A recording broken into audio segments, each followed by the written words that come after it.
이어서 코로나 관련 소식 종합해 보겠습니다. 이달 말부터 5세에서 11세까지 어린이들의 코로나19 백신 접종이 시작됩니다.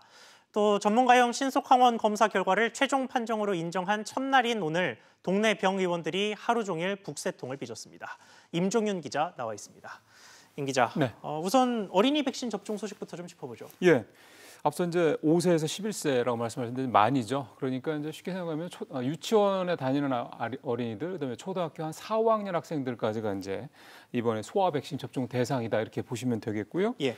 24일부터 선 예약을 시작을 합니다. 그래서 31일부터 본격적으로 이제 주사를 맞게 됩니다. 보통 성인들은 1차 접종 후에 한 달 지나서 2차 접종을 할 수가 있었는데요. 어린이들은 아무래도 용량이라든가 이런 문제들도 좀 있고 해서 1차 접종 이후에 2차 접종을 하는데 2달, 그러니까 8주의 기간을 이렇게 좀 두는 것도 성인들과 조금 다른 부분이라고 할 수 있겠습니다. 일단 방역당국은 중증 위험이 높은 면역 저하자, 당뇨나 비만 등 이런 각종 질환을 앓고 있는 고위험군 어린이들에 대해서 먼저 적극적으로 좀 접종을 해달라 이렇게 공고를 했습니다. 네, 그런데 어린이들이 백신을 맞는 것에 대한 부작용 등 관련 우려들이 좀 있던데요. 그러면 당연히 있습니다.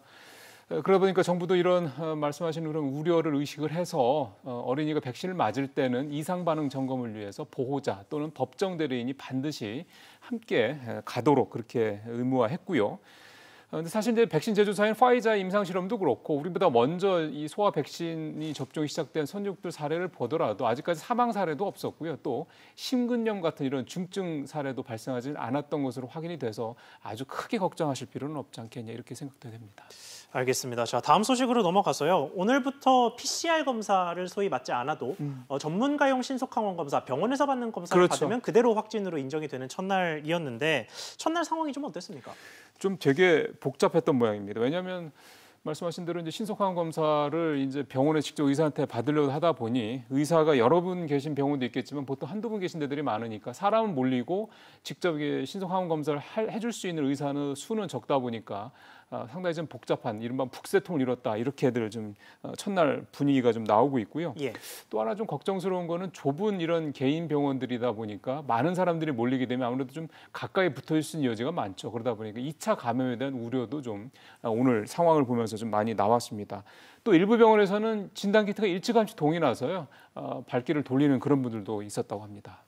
알겠습니다. 자, 그리고 오늘부터는 또 동거인이 확진이 되더라도 예. 등교하는데 뭐 별다른 규제가 없다, 지장이 없다 이런 소식도 나왔습니다. 예, 그게 사실은 이달 1일부터 정부의 이 동거인 관리 기준이 바뀌면서 얘기는 됐는데 그동안 한 2주 정도 준비 기간 이런 걸 거쳐서 이제 오늘부터 시작이 됐습니다. 그러니까 가족 중에 이제 확진자가 있을 경우 학교를 가는 데는 문제가 없다는 건데 학생도 그렇고 교직원도 모두 해당이 됩니다. 근데 사실 이게 권고 이게 사실은 근데 뭐 3일 안에 PCR 검사 등을 또 받아야 된다 이렇게 권고도 하긴 해서 권고를 하긴 하지만 이게 강제가 아니다 보면 아무래도 안 하시는 분들도 계실 수 있기 때문에 추가 감염에 대한 우려가 있는 것도 사실은 좀 배제할 수 없다 이렇게 봐야 되겠네요.